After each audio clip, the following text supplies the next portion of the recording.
શસ્ત્રોના ઘા લાગેલા હોય એ રૂજાઈ જાય છે સાહેબ, પણ શબ્દોના ઘા ક્યારેય રૂજાતા નથી હોતા. અપમાન થયેલો માણસ જીવતો હોય છે પણ મર્યા જેવું જીવન જીવે છે, કારણ હંમેશના માટે એ અપમાનનો કીડો એને સદૈવને માટે કોરી ખાતો હોય છે. માટે ભગવાનને પ્રાર્થના કરજો કે અમે કોઈનું માન ન આપી શકે તો કાંઈ નહીં, પણ એટલી કૃપા કૃષ્ણ કરજો કે અમે કોઈને અપમાન ન આપીએ, અમે કોઈનું અપમાન ન કરીએ. અમે માન ન આપી શકે તો કાંઈ નહીં, પણ અમારાથી કોઈનું અપમાન ન થાય, કારણ આપણી કહેવત છે જીભમાં વાગે એ મટી જાય છે. 32 દાંતની વચ્ચે જીભ રહે છે.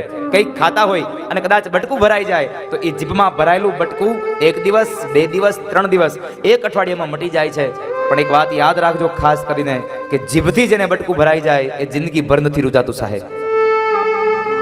જીભમાં વાગેલું મટી જાય છે પણ જીભથી વાગેલું ક્યારેય ન મટે. માટે ક્યારેય કોઈને ખરાબ શબ્દો ન કહેશો, કોઈનું અપમાન ન કરશો.